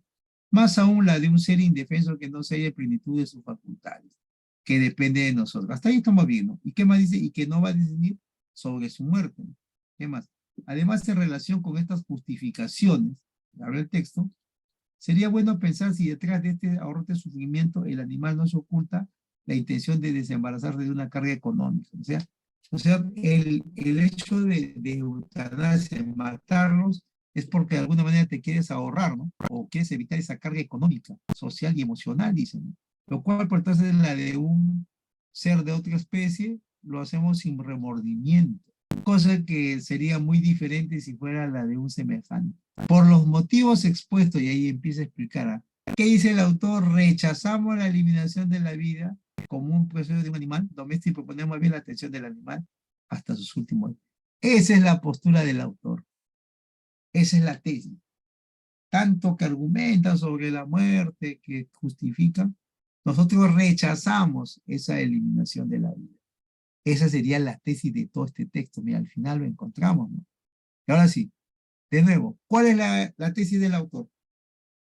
¿Cuál sería tu respuesta?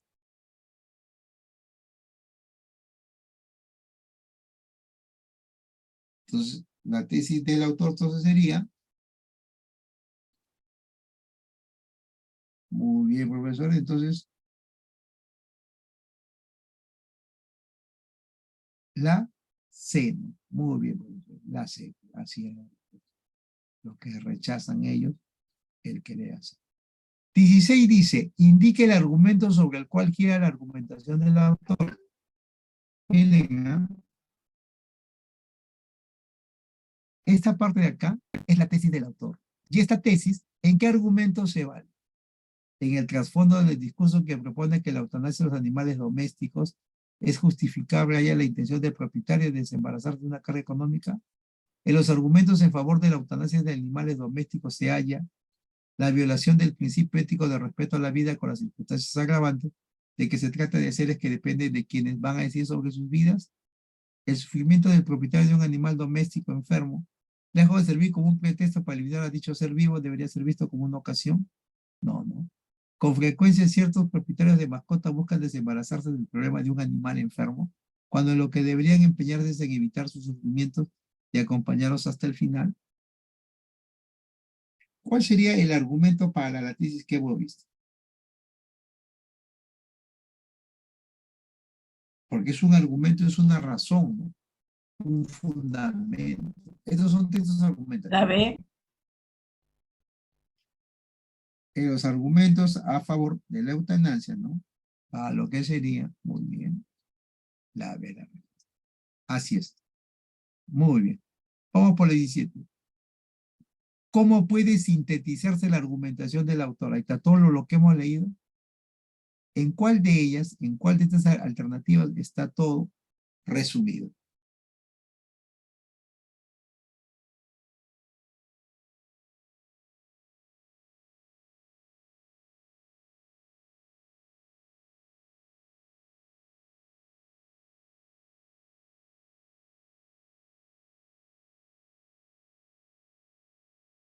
¿Qué piensas? ¿Cuál sería tu respuesta?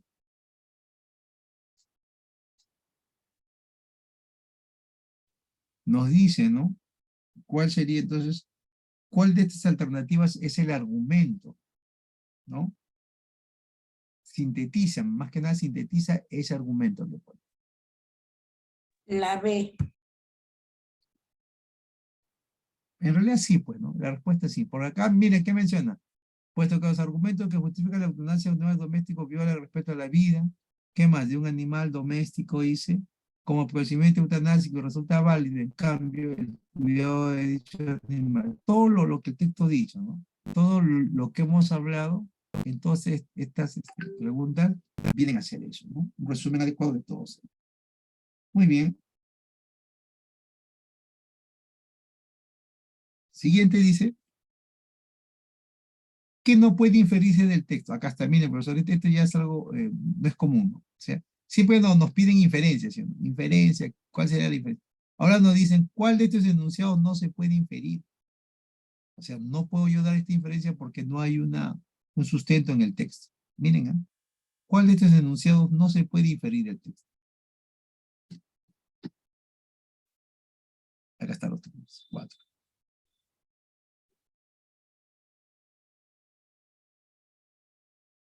El propietario de una mascota enferma podría corresponder de algún modo a los momentos felices que ella le ha proporcionado cuidando de salud. Sí, ¿no? Eso sí es verdad, ¿no? B. Los relajantes musculares no son considerados por el autor como sustancias idóneas para practicar la eutanasia, sino darle un calmante que le provoca asfixia, ¿no? C. No necesariamente las razones que se emplean para defender la eliminación eutanásica de un animal doméstico son el producto de un interés altruista. Claro, porque el que lo mate es que más que nada el que no tiene sentido, no sentimiento. D. El autor del texto sería incapaz de practicar una eutanasia a un animal doméstico. No, sí dice, la parte que dice que no dice que es incapaz, sino es que él no ve como dice, la necesidad. Puede estar capacitado, pero no lo toma a consideración o no lo animal para él no es algo viable, sino lo que trata de decir, La B. esa sería la respuesta, la de trata de dar otras, no es que sí, no, simplemente no perfilan esa idea, ¿no? Muy bien, profesores. 19 dice, ¿cuál es el tono predominante en el texto? A ver, ¿quién me dice? Tono predominante en el texto. ¿Qué se predomina? ¿Altruista, intransigente, indignado o crítico? El tono del autor, ¿cómo lo ves tú? ¿Una persona altruista? ¿Una persona intransigente que no comprende? La C. ¿Una persona, un indignado, será, por lo que he visto? La letra D. ¿Una persona que está criticando? A ver, ¿qué piensas tú? ¿Cómo lo ves tú el tono del texto? ¿Qué está haciendo el texto? ¿Está de acuerdo con lo que se eliminen los animales? No, No ¿no? estoy de acuerdo. Entonces, indignado será, más que nada está haciendo una crítica a las personas que de alguna manera tienen un sentir eh, para poder eliminar a sus animales de esta forma. Muy bien, esa es la respuesta. Seguimos con el texto 5. Estos textos ya son, miren, profesores, este texto ya es corto, ¿no? Mira, a diferencia de los textos que hemos leído el día, 4 textos, va que vamos a establecer en ella, ¿ya?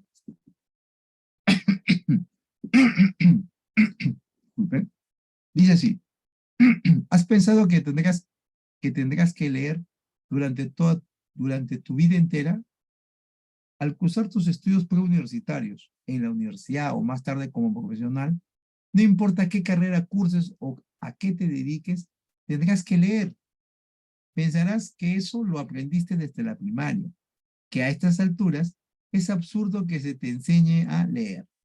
Y si supieras que no es cierto, pocas personas aprenden a leer bien. Por ejemplo, gran parte de los errores cometidos por los estudiantes al enfrentarse a un examen se debe a que no comprenden bien las instrucciones, pues no saben leer en forma crítica.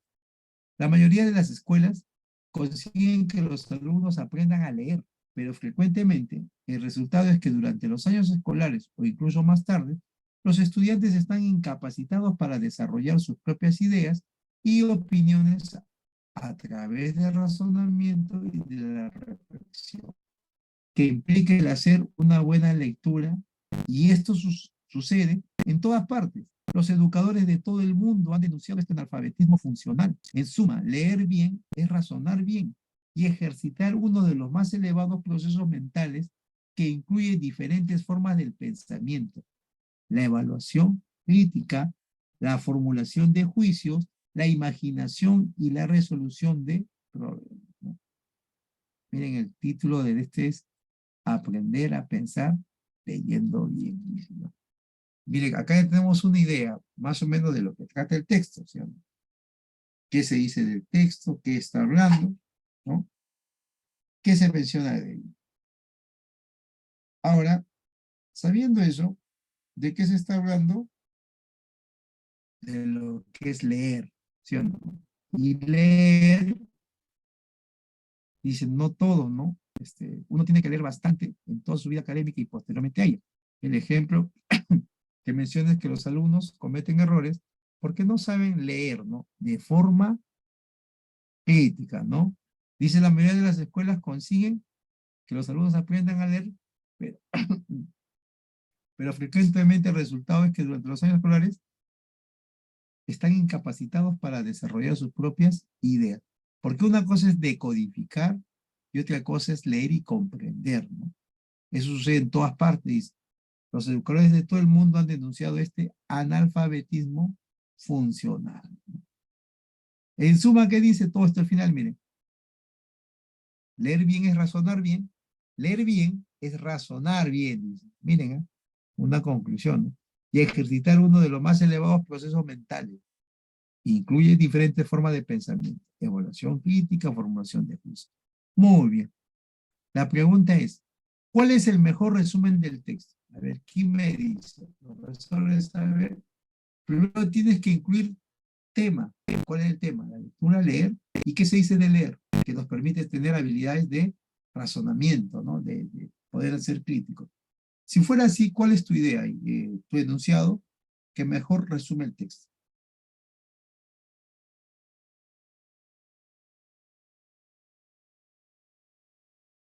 Enunciado que mejor resume el texto. ¿Cuál sería?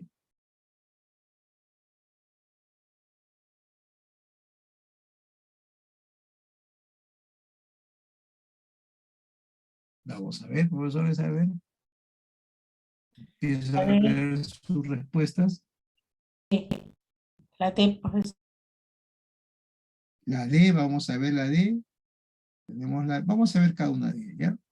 Dice acá dice, todos al cursar nuestros estudios debemos leer, ya está, muy bien, debemos leer, pero uno piensa que eso lo aprendió desde la primaria a estas alturas, es absurdo que se enseñe a leer. Acá solo está hablando de leer nada más, miren, vamos con la B.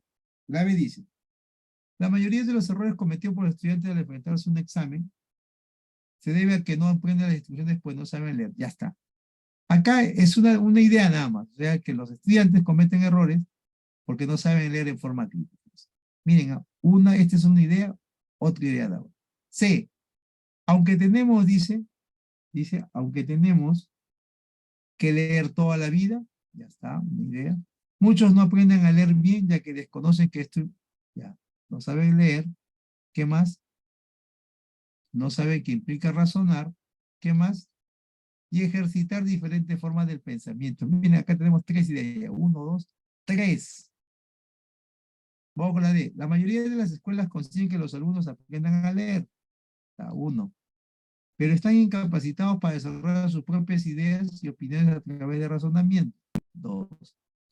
Casi similar al anterior, ¿no? Entonces, ¿cuál de ellas tiene más ideas? La C. Profesor. Esa sería la respuesta. Así analizamos, ¿no? Idea por idea. Muy bien. 21 dice, ¿cuál es el tema central del texto? El leer bien como ejercicio del pensamiento, el analfabetismo funcional a escala global, las diferentes formas del pensamiento, las características de las buenas lecturas. ¿Cuál sería el tema central? ¿De qué habla todo el texto, profesores? ¿Solo del analfabetismo funcional? ¿A escala global dice eso? ¿De qué habla el texto? A ver, ¿quién me dice? ¿De qué está hablando el texto? ¿Se acuerdan que está hablando de leer, sí o no? Muy bien. ¿Quién tiene que leer acá? ¿Hay leer acá? No hay, pues. La respuesta es la A. Pues yo les decía, siempre tema e idea principal. No te olvides, siempre. Todo texto, las ideas que sobresalen tema e idea principal, y en base a eso se contexta hace la resolución de nuestras preguntas, ¿ya? Leer bien como ejercicio del pensamiento, ¿no? O sea, para poder reflexionar, razonar, entender las ideas. 22 dice, ¿cuál es la idea principal del texto entonces? Si hablamos de leer bien, entonces, ¿qué se está hablando de ella? ¿Qué se dice de la lectura? La P. La B, profesor. La Ya, B. profesores, muy bien, claro. Está hablando el texto de que de leer, entonces tenemos que leer adecuadamente, ¿qué cosa? Implica razonar, incluye diferentes formas de pensamiento. Miren, este analfabetismo funcional, profesores, es una idea distractor que ha entrado en el texto. Acá está, mira, acá, ¿te acuerdas? Acá está. Sucede en todas partes del mundo, los escolares de todo el mundo han denunciado este tipo de analfabetismo funcional. Una forma, ¿no? De lo que ellos establecen. Pero directamente, ese es el que no razona, pues. Pero el texto está hablando no de esa forma de no razonar, sino está hablando de leer. ¿Y qué quizás puede generar eso, no? Por eso la pregunta 22 decía, ¿cuál es la idea principal del texto? Era leer, porque eso es lo que el texto habla. ¿Y qué se pasa que leer adecuadamente qué implica? Razonar, pensar. Ya está. Muy bien, vamos por el texto número 6. 6 dice, juventud es sinónimo de salud. Mira, así empieza con una frase, ¿no? Pues juventud, sinónimo de salud. Así nos dice.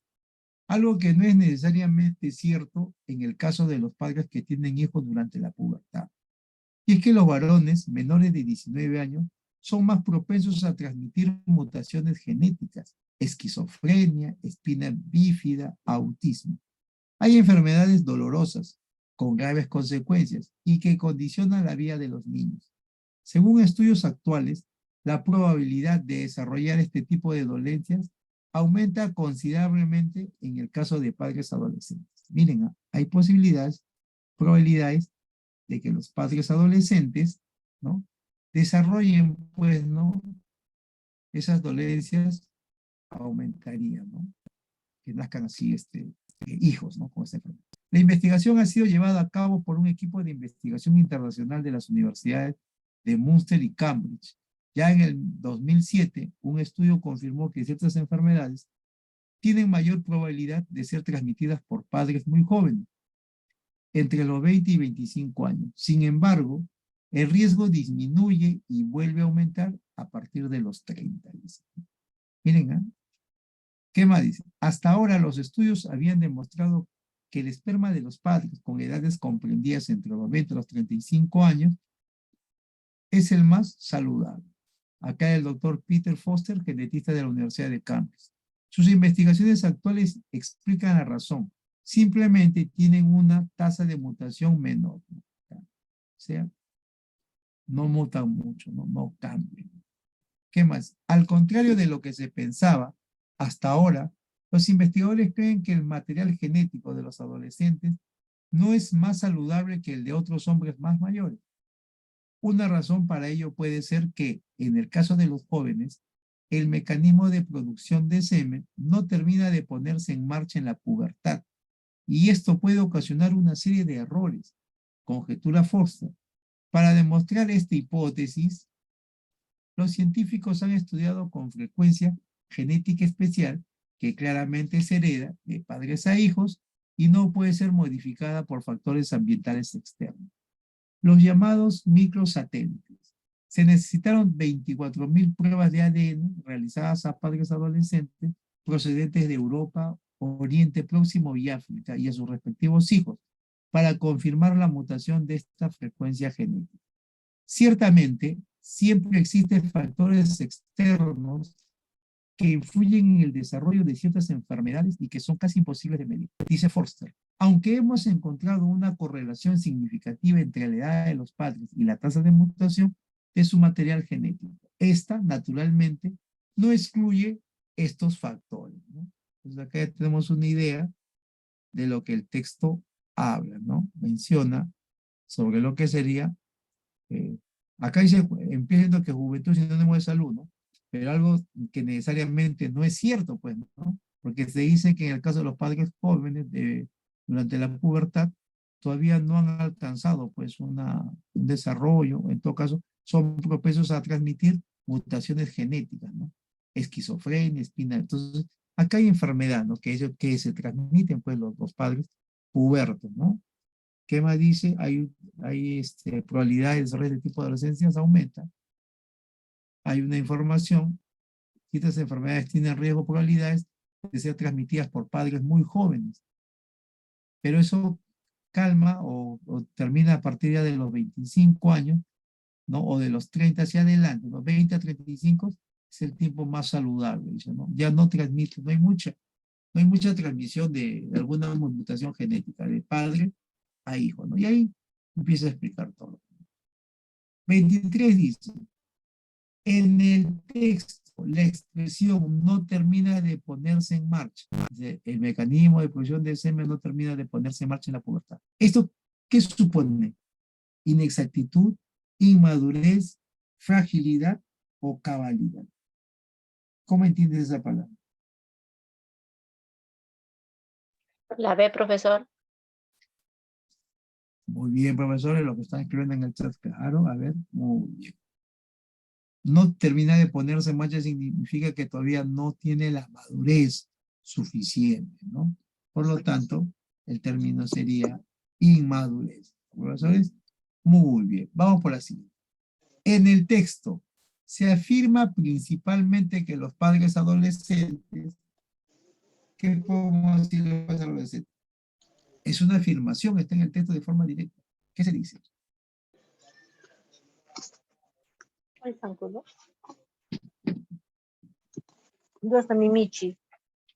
podemos decir de los padres La B, adolescentes? A ver, ¿qué me la dice B, el profesor? profesor, la B. Vamos a ver, muy bien, vamos a ver. no han madurado ni física ni psicológicamente para tener hijos, La ¿será? D. Que son más propensos a transmitir dolencias genéticas a sus hijos, ¿no? A su prole, a su descendencia. Claro, eso se afirma el texto, sí. 25 dice, es incompatible con el texto sostener que los padres adolescentes, ya, es incompatible, o sea, la idea que vamos a elegir, nada tiene que ver con la información textual. Siempre engendra hijos con severo autismo, podrían segregar esperma con deficiencias, podrían concebir un hijo con esquizofrenia, carecerían de un esperma cabalmente saludable. Ese sí está directo, ¿no, profesores? ¿Cuál es tu respuesta ahí? ¿Qué me dices? ¿Cuál La sería tu respuesta? letra A. A ver, ¿qué dicen, profesores? ¿Lean bien el texto? Sí, ¿no? Muy bien. A ver. Entonces, claro, La D. porque en el texto señala que no siempre va a ser así, ¿no? O sea, no dice que tienen enfermedades, ¿no? Pero acá la alternativa A dice, siempre engendra con hijos con severo autismo. Esta sería la idea, la oración incompatible, ¿no? Muy bien, pasamos ahora a la siguiente. Dice, es posible colegir del texto que los hombres de 26 años, ¿qué podemos pensar de los hombres de 26 años? ¿Tendrían un esperma de mayor calidad? ¿Nunca tienen hijos con esquizofrenia? ¿Tendrían siempre hijos muy robustos? ¿Nunca transmiten mutaciones genéticas? A ver, acá te está pidiendo una inferencia. Lo que tú tienes que hacer es razonar en base a las informaciones que has leído, ¿no? ¿Qué podemos colegir? Colegir, inferenciar, deducir del texto que los hombres de 26 años, tu respuesta sería, muy bien, profesor, Entre la A y la D. Entre la A y la D, profesor. nunca transmiten mutaciones genéticas, nunca será, pero todavía a partir de los, dice, de que era 25A o a 35, ¿no? Decía entonces podría ser más directamente que ellos tendrían un esperma de mayor, La ¿no? Claro, porque en realidad eso es lo que se comenta, ¿no? Como se dice, la capacidad de desarrollo que tiene para que puedan, como dice, reproducir, ¿no? Y una de esas condiciones era que si no tenían adecuado, o sea, simplemente ellos transmitían también enfermedades genéticas, ¿no? Mutaciones genéticas. Vamos por la 27, profesor. Ya, y esta terminamos el día, ¿ya? Dice, si se demostrara fehacientemente que los factores externos no influyen en la transmisión de mutaciones genéticas en padres adolescentes. Ahí está. Esto se llama una extrapolación, ¿no? Acá ya te está contradiciendo la idea, dando una nueva idea, pero en base a lo que hemos leído, dice. Dice, si se demostrara fehacientemente que los factores externos no influyen en la transmisión de mutaciones genéticas en padres adolescentes, entonces, ¿qué pasaría? Profesor, cuando habla de los factores externos, ¿a qué se refiere? Acá está, miren, miren, acá está, acá donde decía, donde está lo que es acá. Foster decía, ¿no? Foster de acá, una razón por la cual no puede el caso, dice, acá está. Cuando se hablaba de que los sinónimos de juventud, era salud, enfermedades dolorosas, las dolencias que aumentaban, ¿no? Y acá dice que la investigación ha sido llevada a cabo por un equipo de investigadores, ¿no? De Cambridge, donde decían, confirmaba enfermedades, ya está, muy bien. Hasta ahora, dicen, los estudios habían demostrado que el esperma de los padres con edades comprendidas, 25, era la más saludable. Acá lo el doctor Foster, ¿no? Genetista de la universidad. Sus investigaciones actuales explicaban la razón, simplemente tiene una tasa de mutaciones menor. Pero al contrario de lo que se pensaba hasta ahora, los investigadores creen que el material genético de los adolescentes no es más saludable que el de otros hombres más mayores. Dicen. Una razón para ello puede ser, en el caso de los muy jóvenes, el mecanismo de producción. El semen todavía no termina de ponerse en marcha en la pubertad y eso puede ocasionar una serie de errores. Foster mencionaba, Entonces también decía Foster, han estudiado una frecuencia genética especial para claramente se hereda de padres e hijos y no pueden ser modificados por factores ambientales externos, dice. Miren, ambientales externos, cuando se habla de esto. Entonces, esos llamados los microsatélites. Se necesitaron 24.000 pruebas para realizar eso, dice, ¿no? Europa topa con la mutación de esto. Entonces, pero dice, Foster decía, ciertamente siempre existen factores externos que influyen en el desarrollo de distintas enfermedades y que son casi imposibles de medir. Eso lo decía Foster, ¿me entiende? Foster decía eso, siempre existen factores externos, aunque hemos encontrado una correlación significativa, dice, ¿no? Ya, pero eso era lo que manifestaba Foster, ¿ya? Entonces, la 27, ¿qué nos dice? Si se demostrara fehacientemente que los factores externos no influyen en la transmisión de mutaciones genéticas en padres adolescentes, entonces, ¿qué pensaríamos? ¿Descendería el número de padres adolescentes? ¿El problema sería en las gónadas femeninas? ¿Foster debería descartar el factor masculino? ¿O simplemente la hipótesis de Foster ganaría plausibilidad? La D, profesor. La respuesta entonces sería la D, ¿no? La respuesta en este caso, cuando Foster expresaba suspicacia, pues, en torno a la discusión, porque aún faltaban estudiar cómo esos factores, ¿no? Externos que él menciona, influyen en el desarrollo de esas ciertas enfermedades, ¿no? Y que casi siempre eran imposibles de medir. Entonces, ganaría plausibilidad, ¿no? Notoriedad, lo que menciona. Muy bien, profesores. Hemos culminado con la clase del día de hoy. Agradezco enormemente su atención, su participación de todos ustedes, deseándoles un buen fin de semana. Nos vemos hasta la siguiente clase. Dios mediante. Muchísimas gracias, profesora, profesoras. Nos vemos hasta la siguiente. Cuídense Gracias, mucho, profesor profesores. Javier. Gracias. Profesor Luis, cuídense mucho, profesores. De igual manera, Nos cuídense vemos. también. Un abrazo. De igual manera, Sí, a distancia, buenas profesor. noches. Muchísimas gracias, profesores, por su atención, su participación. Miss Consuelo, muchas gracias. Miss Pamela, Miss Rosa, Miss Flor. Cuídense mucho, profesores. Hasta la luego, siguiente. profesor. Cuídese, nos Hasta luego, vemos. Miss Flor. Luego, Cuídese, gracias. cuídese bastante. Colegas, nos vemos. Que tengan un bonito día. Igualmente, nos vemos el viernes.